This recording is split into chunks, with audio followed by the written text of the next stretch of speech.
Film Shrikant 2024 भारतीय हिंदी भाषा के जीवनी फिल्म है जो श्रीकांत बोला के जीवन पर आधारित है, जो एक दृष्टिबाधित उद्योगपति और बुलेट इंडस्ट्री के फाउंडर हैं।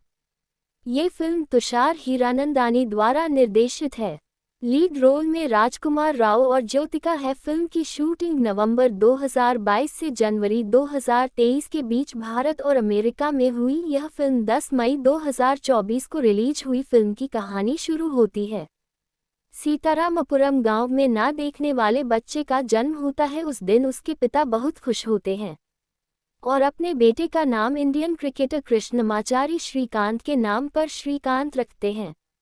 लेकिन जब उनको पता चलता है कि उनका बेटा देख नहीं सकता तो वह बहुत दुखी होते हैं। वह अंदर से टूट जाते हैं। गांव वाले श्रीकांत के पिता और उनकी माता को कहते हैं कि यह बच्चा आगे चलकर बोझ बनेगा, तुम उसको मार दो।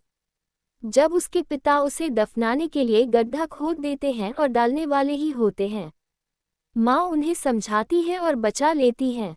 तब उसके पिता श्रीकांत को गले से लगा लेते हैं। धीरे धीरे श्रीकांत बड़ा होता है और स्कूल जाने लगता है। वह पढ़ने में बहुत होशियार होता है।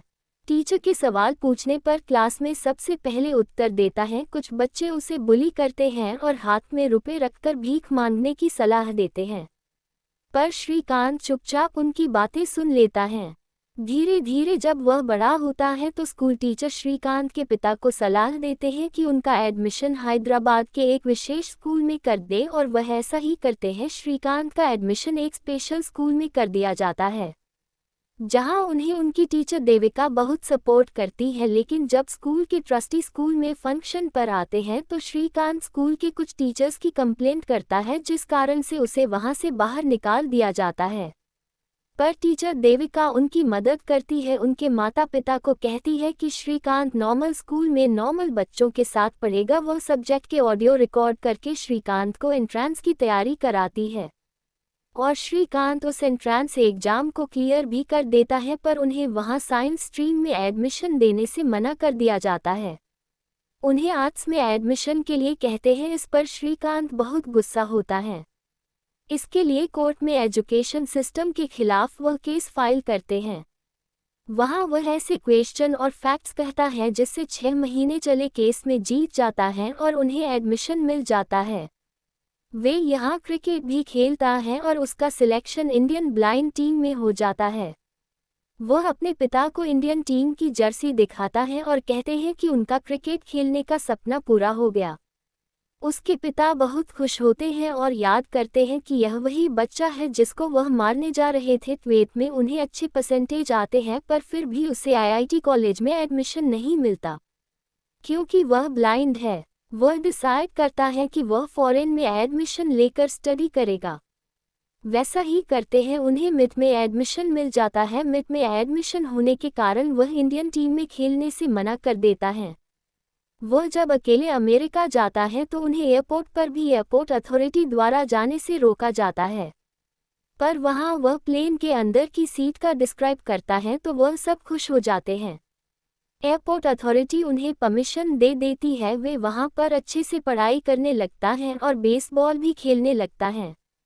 उनके कुछ आर्टिकल न्यूज़पेपर में आते हैं जिससे उसे वहां एक इंडियन लड़की से फ्रेंडशिप हो जाती है जो वहां फर्दर स्टडी करने के लिए आई होती है। वह उसे समझती और जानती है। श्रीकांत जब डिसाइड करते हैं कि वह इंडिया ना जाकर यही बिजनेस करेंगे तो उन्हें उनकी प्रेमिका समझाती है कि उन्हें देखकर कई बच्चों ने अपने सपनों को साकार करने का, साइंस पढ़ने का अधिकार प्राप्त किया है, तो उन्हें वापस इंडिया जाकर कई बच्चों के लिए रोल मॉडल बनना है। श्रीकांत वैसा ही करता है और वापस इंडिया आ जाता है।